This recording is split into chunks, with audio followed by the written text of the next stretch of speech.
Assalamualaikum warahmatullahi wabarakatuh. Nama saya Muhammad Khalid dengan NPM 20210111000058. Ingin menjelaskan tentang konsepsi kebangsaan Indonesia.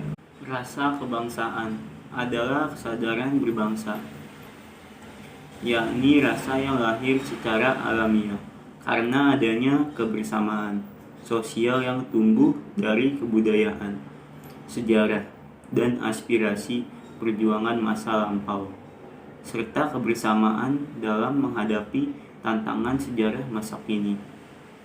Dinamisasi rasa kebangsaan ini dalam mencapai cita-cita bangsa perkembangan menjadi wawasan kebangsaan, yakni pikiran-pikiran yang bersifat nasional, di mana suatu bangsa memiliki cita-cita, kehidupan, dan tujuan nasional yang jelas. Berdasarkan rasa paham kebangsaan itu, timbul semangat kebangsaan atau semangat patriotisme. Wawasan kebangsaan mengandung pula tuntutan suatu bangsa untuk mewujudkan jati diri, serta pengembangan perilaku sebagai bangsa yang meyakini nilai-nilai budayanya yang lahir dan tumbuh sebagai penjelmaan kepribadiannya.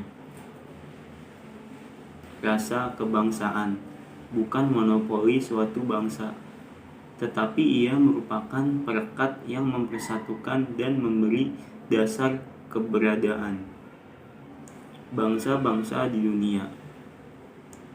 Dengan demikian, rasa kebangsaan bukanlah suatu yang unik yang hanya ada dalam diri bangsa kita, karena hal yang sama juga dialami bangsa-bangsa lain. Bagaimanapun, konsep kebangsaan itu dinamis adanya dalam kedinamisannya antara pandangan kebangsaan dari suatu bangsa dengan bangsa lainnya, saling berinteraksi dan saling mempengaruhi dengan benturan budaya dan kemudian bermetamorfosa dalam campuran budaya dan sistensanya. Maka derajat kebangsaan suatu bangsa menjadi dinamis yang tumbuh kuat dan kemudian terkristallisasi dalam paham kebangsaan. Konteks aktual, para founding father memproklamasikan kemerdekaan Indonesia dengan tujuan umum adalah mengubah sistem feodalistik dan sistem kolonialis menjadi sistem modern dan sistem demokrasi. Kemerdekaan menurut Soekarno adalah jabatan emas menuju cita-cita demokrasi, sedangkan pembentukan nation and character building dilakukan di dalam prosesnya. Kalau pada saat itu, saat Soekarno menyatakan bahwa revolusi belum selesai, maka dalam konteks nation and character building, pernyataan demikian dapat dimengerti. Artinya, baik nation maupun karakter yang dihendaki sebagai bangsa merdeka. Paham kebangsaan berkembang dari waktu ke waktu, dan perbedaan dalam satu lingkungan masyarakat dengan lingkungan lainnya. Dalam sejarah bangsa-bangsa terlihat betapa banyak paham yang melandaskan diri pada kebangsaan.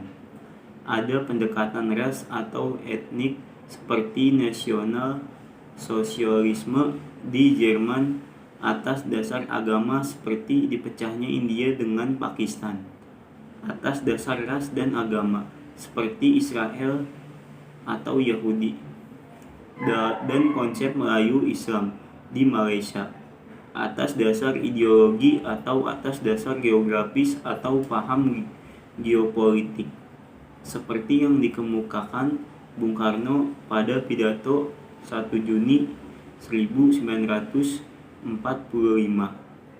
Menurut Hatta, memang sulit memperoleh kriteria yang tepat apa yang menentukan bangsa. Bangsa bukanlah didasarkan pada kesamaan asal, persamaan bahasa, dan persamaan agama. Menurut Hatta, bangsa ditentukan oleh sebuah keinsyafan sebagai suatu persekutuan yang tersusun jadi satu. Suatu keinsyafan yang terbit karena percaya atas persamaan nasib dan tujuan. Keinsyafan yang bertambah besar oleh karena sama seperuntungan malang yang sama diderita, mujur yang sama didapat oleh karena jasa bersama, kesengsaraan bersama. Pendeknya oleh karena peringkat kepada riwayat bersama yang tertanam dalam hati dan otak. Namun demikian sangat dipahami bahwa pembangunan ekonomi bukan semata-mata proses ekonomi, tetapi suatu penjelmaan dari proses perubahan politik dan sosial. Oleh karena itu, keberhasilan pembangunan di bidang ekonomi tidak dapat lepas dari keberhasilan pembangunan di bidang politik. Pada masa kini, kita menyaksikan betapa pembangunan ekonomi hanya dapat terjadi secara berkelanjutan di atas landasan demokrasi. Betapa bangsa yang menganut sistem politik totaliter dengan atau tanpa ideologi atau dilandasi oleh ideologi apapun tidak bisa mewujudkan kesejahteraan dan tidak sanggup memelihara momentum kemajuan yang telah dicapai oleh sejarah. Membuktikan keikutsertaan rakyat dalam pengambilan keputusan merupakan persyaratan bagi peningkatan kesejahteraan secara berkelanjutan. Di sisi lain, ada pula yang mengatakan bahwa demokratisasi tidak akan berlangsung dengan sendirinya tanpa faktor-faktor yang mengkondisikannya. Dalam hal ini, tingkat kesejahteraan masyarakat secara menyeluruh akan menentukan kualitas demokrasi masyarakat yang belum terpenuhi kebutuhan hidupnya. Yang paling mendasar akan sulit dibayangkan dapat ikut mempengaruhi secara aktif proses perumusan kebijaksanaan pada tingkat manapun. Faktor ekonomi sangat menentukan. Dengan demikian, tingkat partisipasi politik rakyat sangat erat kaitannya dengan tingkat kemajuan ekonominya. Jalan menuju demokrasi adalah pembangunan ekonomi, seperti juga jalan menuju pembangunan ekonomi adalah demokrasi. Wawasan kebangsaan sebagai bagian dari nation and character building. Setiap orang tentu memiliki rasa kebangsaan dan memiliki wawasan kebangsaan dalam perasaan atau pikiran, paling tidak di dalam hati nuraninya. Dalam realitas, rasa kebangsaan itu seperti sesuatu yang dapat dirasakan, tetapi sulit dipahami. Namun ada getaran atau resonansi dan pikiran.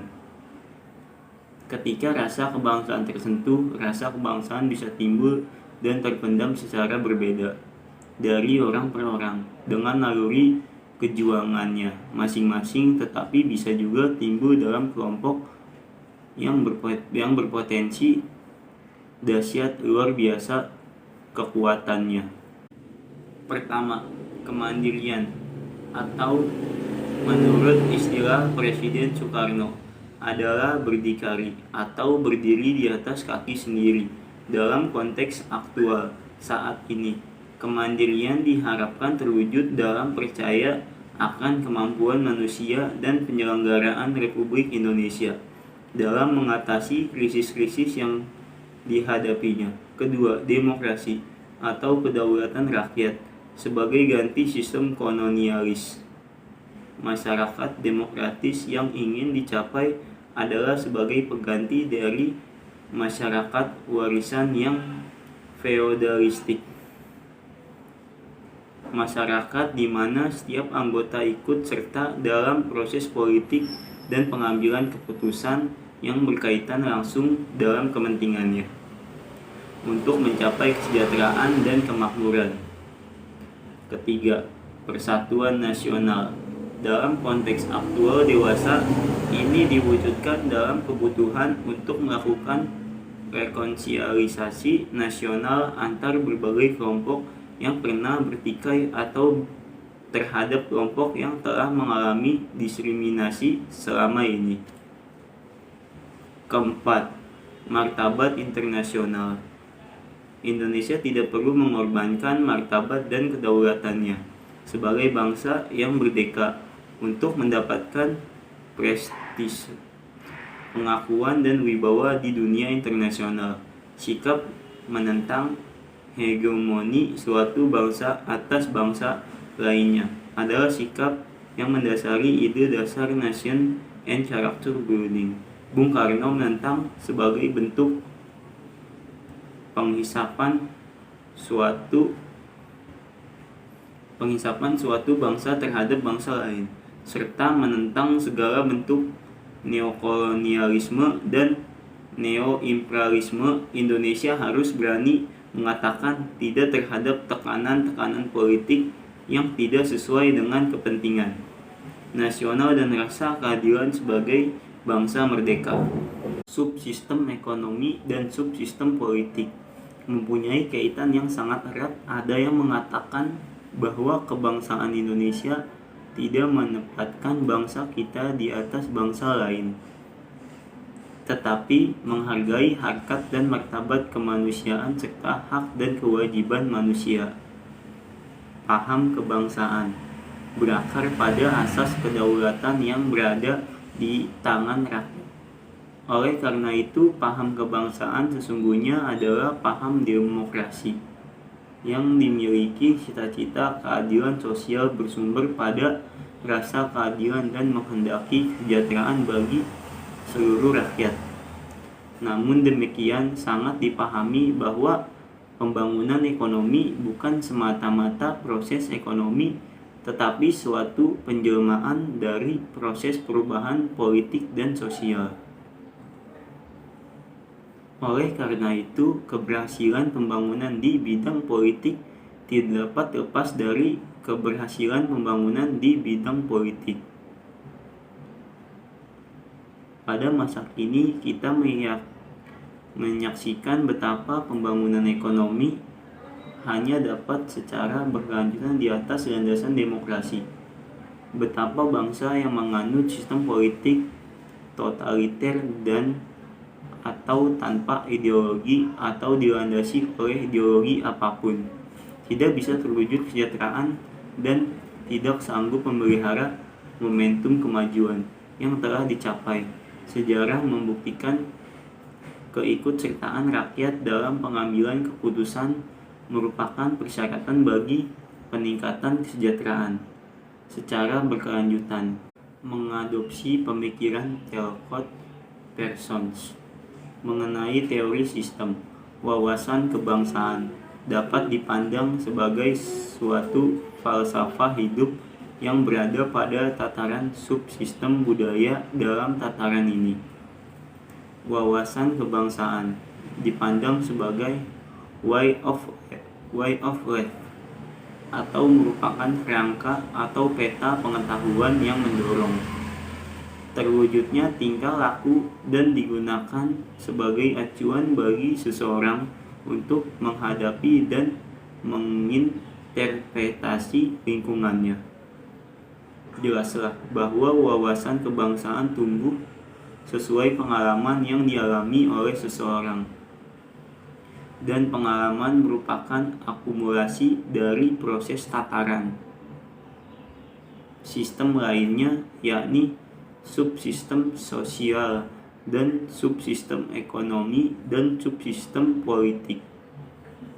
Pada tataran subsistem sosial berlangsung suatu proses interaksi sosial yang menghasilkan kohesi sosial yang kuat, hubungan antar individu, antar kelompok dalam masyarakat yang harmonis, integrasi dalam sistem sosial yang terjadi akan sangat mewarnai dan mempengaruhi bagaimana sistem budaya atau ideologi atau falsafah atau pandangan hidup dapat bekerja dengan semestinya. Sekian penjelasan dari saya, Muhammad Khalid.